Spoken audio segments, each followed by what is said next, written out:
All right, Jay, let's talk a little bit about a cryptid here.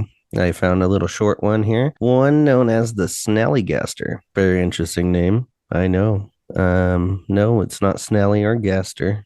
It's Snallygaster.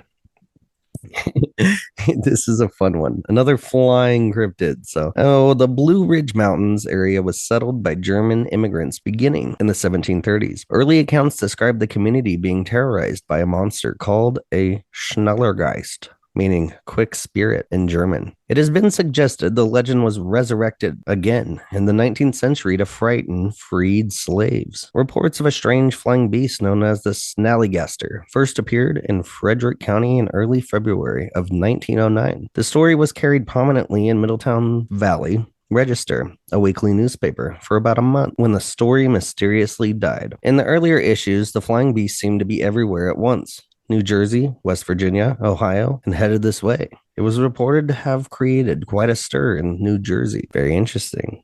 With the Jersey Devil, where its footprints were first discovered in the snow. The first person to see it, James Harding, described it as having enormous wings, a long sharp beak, claws like steel, and one eye in the middle of its forehead. Sounds like Ledger. He said it made shrill, screeching noises and looked like a cross between a tiger and a vampire. That's a weird image. A vampire may have been a good description, however, for it was reported to have killed a man, Bill Gifferson, by piercing his neck with its sharp bill and slowly sucking his blood. It was also seen in West Virginia, where it almost caught a woman near Scrabble, roosted in Alex Crow's barn, and laid an egg near Sharpsburg, where it was reported some men had rigged up an incubator to try to hatch it. T.C. Harbaugh of Casstown, Ohio, wrote a letter to the Valley Register in early 1909, telling of a strange beast that flew over his area, making terrible screeching noises. Harbaugh described it as having two huge wings, a large horny head, and a tail 20 feet long. He said it looked as though it was headed this way. Sure enough, the Snallygaster was first sighted in Maryland by a man who fired a brick-burning kiln near Cumberland. The strange beast was seen cooling its wings over the outlet of the kiln. When the beast's sleep was disturbed by the man, it emitted a blood-curdling scream and angrily flew away. It was also shot at near Hagerstown, sighted south of Middleton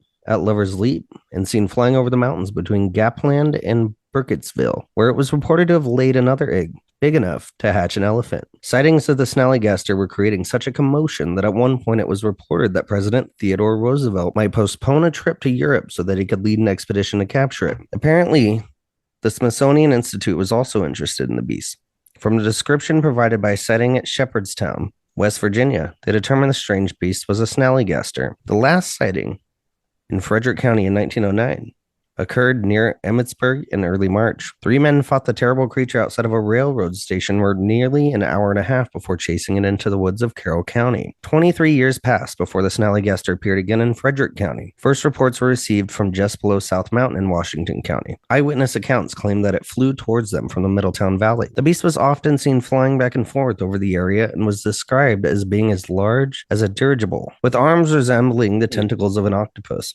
The creature appeared to be able to change its size, shape, and color at will. Although the creature made no attempt to harm any of the residents of the valley, most people sought the safety of their home as it flew overhead. All descriptions seem to indicate it was the Snallygaster, last reported in these parts on March 5th, 1909. As the life expectancy of a Snallygaster is only about 20 years, the most logical explanation seemed to be that the latest sightings was the offspring of the 1909 creature, possibly hatched from one of the eggs laid near Burkittsville. Since the Snallygaster appears so rarely, the Middletown Valley Register requested that local residents citing the creature provide as accurate and detailed a description as possible for scientific purposes. 2 such residents, Charles F. Martin and Edward M. L. Leiter, were able to provide the necessary information. While driving a truck in the National Pike just east of Braddock Heights, they spotted the Snallygaster flying about 25 feet overhead. They thoroughly confirmed the descriptions published the previous week. The Snallygaster finally met its end in a way some might envy. The creature was flying near Frog Hollow in Washington County when it was attracted by the aroma of a 2,500-gallon vat of moonshine. Cryptid liked to drink.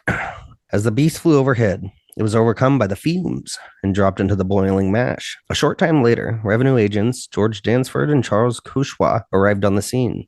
They had received information about the still, but were rather startled at the sight of the dead monster inside of the vat. The 2 agents exploded 500 pounds of dynamite under the still, destroying the remains of the Snallygaster in John Barleycorn's workshop. A great deal has been written about the Snallygaster since 1909.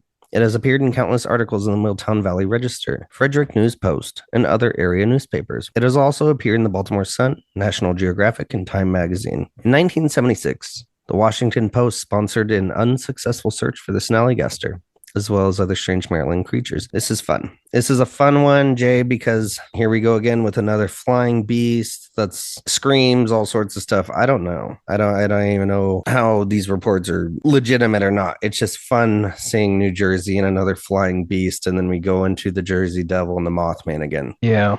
The funnest part, though, I think, is how many of these newspapers are still out writing stuff today in the political sphere, lying to the entire world, especially the American people, about what's going on around them. Mhm.